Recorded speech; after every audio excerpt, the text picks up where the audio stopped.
In 2023, this is completely unacceptable, and I am just dumbfounded how bad this actually was. So anyway, today, because you guys wanted it, we are talking about just how bad the Arkham Knight visuals are on Nintendo Switch latest port. And keep in mind that both Arkham Asylum and Arkham City look fantastic looking games. But the Nintendo Switch port of Arkham Knight is worse than the visuals that appear in both Arkham City and Arkham Asylum, and I'm gonna prove it. So what's happening, Internet? Kwing here, one of the co-hosts of Kwingsletsplays. How's everybody doing? We are getting close to Christmas time, so I thought I would spoil people's fun before we even get there. Now, I've already made a couple of these topic-based videos talking about Arkham Knight, and I really thought that, you know, what we showcased with some of the frame rate issues and slowdown, that's as bad as it was going to get. And lo and behold, I was completely wrong, because the developer who actually worked on this, Turn Me Up Games, did a terrible job porting over Arkham Knight. In fact, the game performs and looks worse than it did on PC, and PC had a lot of problems back in the day when it released, finally, for PC players. Over time, they did patch it, and the game worked much better.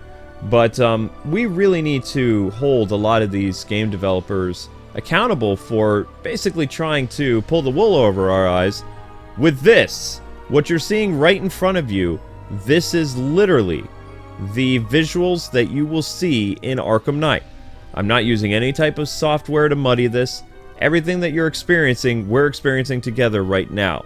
The textures are muddy, they're fuzzy, they're so downgraded to the point where sometimes this game goes anywhere between, maybe it could be Arkham Asylum type visuals from 2009, or maybe it's right on the edge of like 2000, 2001 launch, either PS2 or GameCube style games and textures. And the fact that it takes this long for the textures to pop as well is just terrifying. Now, if you're wondering, well, how does this impact the gameplay? Well, how it impacts the gameplay, at least for me, is it made me very dizzy throughout my 2-hour showcase of playing these challenge maps online. At one point, I was like a lot of you, thinking that, well, I mean, it's not like they could really make this port worse than it already is. And I was wrong until I actually tackled more of the game myself. Now, keep in mind, I've only played about, we'll say 40 minutes or so of the main campaign, just for comparison's sake, and you will see some gameplay from the actual main story.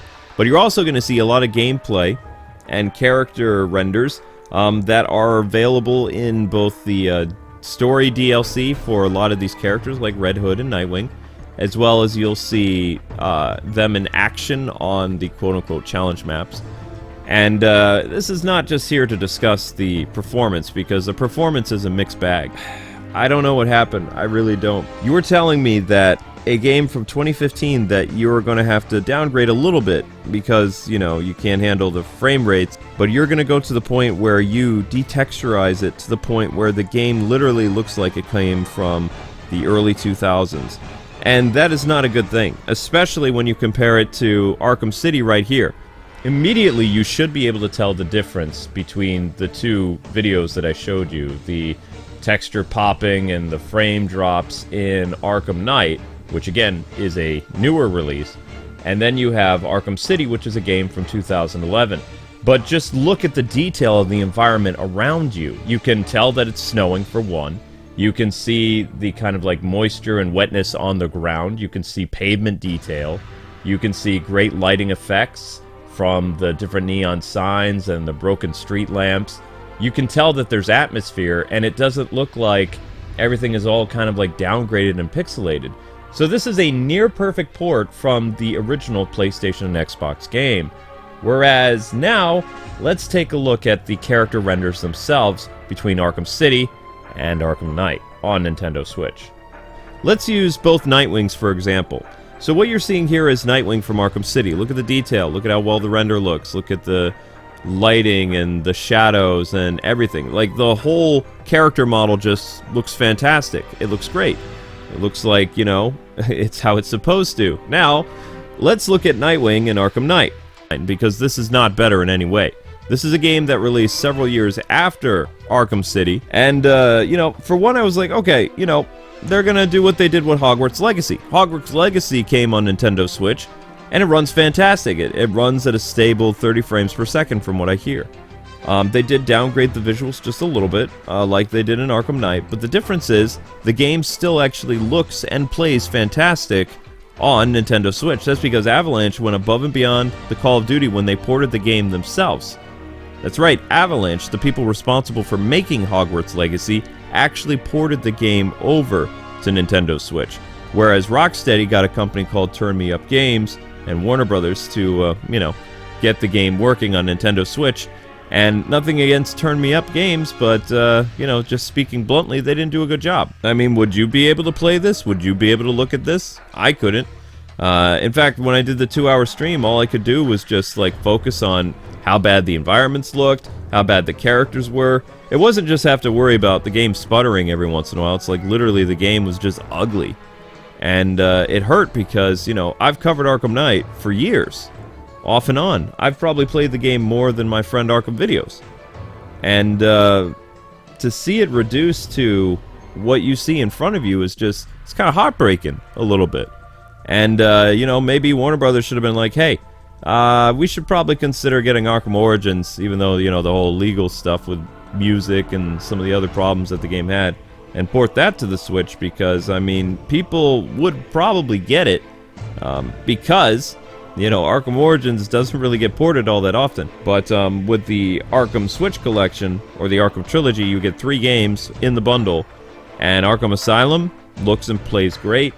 Arkham City is the literal best of the group, both in visuals, gameplay, speed, whatever. It plays great.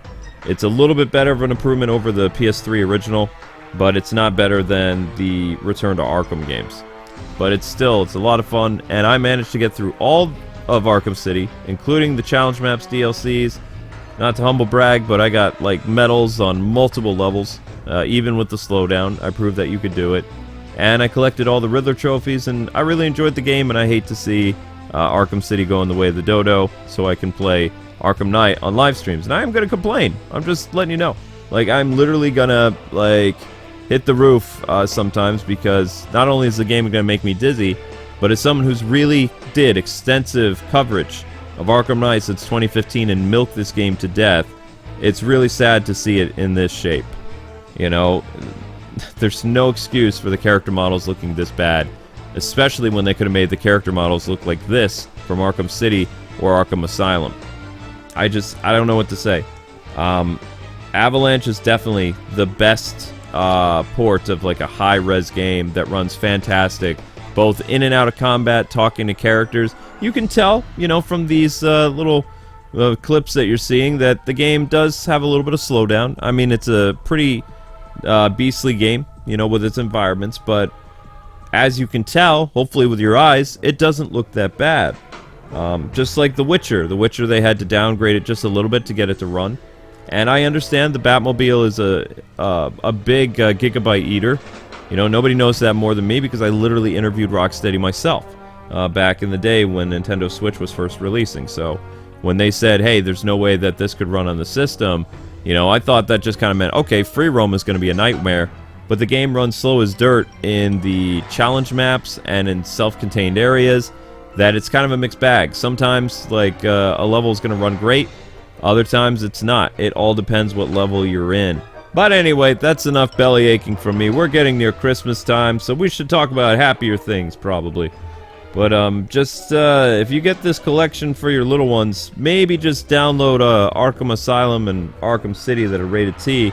And at this time, Turn Me Up Games hasn't even announced a patch for the collection at all.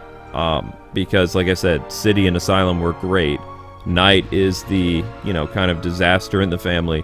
And the big difference between this game and some other ones is earlier this year, some games that didn't run well, like that Lord of the Rings Gollum game, immediately within 1 week of releasing, or I think it was like 4 days within releasing, they announced, hey, we know there's problems, we're going to put a patch up, and we're going to do the best we can to get this game running right and the way it's supposed to. And we apologize. Turn Me Up Games has issued no statement acknowledging the problems. You know, this was a cash grab game, and, you know, while they did a great job on the other two versions of the game, like in this trilogy, they probably should have invested a lot more time, like Avalanche did, getting their version, their biggest game to work, because Arkham Knight was a big deal coming to Nintendo Switch, and they botched it. I mean, there's no way to say it other than that. It's completely botched. It's not just unplayable, it looks hideous. But anyway, that's it, that's all. So let me know in the comment section below. Do you agree with me? Do you think this game looks hideous and could have looked better? Or do you think that this is the only way Arkham Knight could have been ported to Nintendo Switch? Did they have to go the route of early 2000s-esque visuals and graphics and textures? Or could they have found a way to make this run just as well as Hogwarts Legacy? And that's it, that's all, ladies and gentlemen. Today is the final bout of Arkham City Live, as tomorrow, I'm pretty sure, we start Arkham Knight, the buggy mess, because you guys, after hundreds and hundreds of votes, want to see me in pain. And I am going to give the people what they want, which is playing Arkham Knight Live and just having my soul die inside. And when I mean Arkham Knight, I mean the Nintendo Switch version. But anyway, that's it, that's all. Have a fantastic rest of your day. Keep it locked here for more interesting topic videos in the world of video games very soon. Until then, God bless and happy gaming. See you when I see you.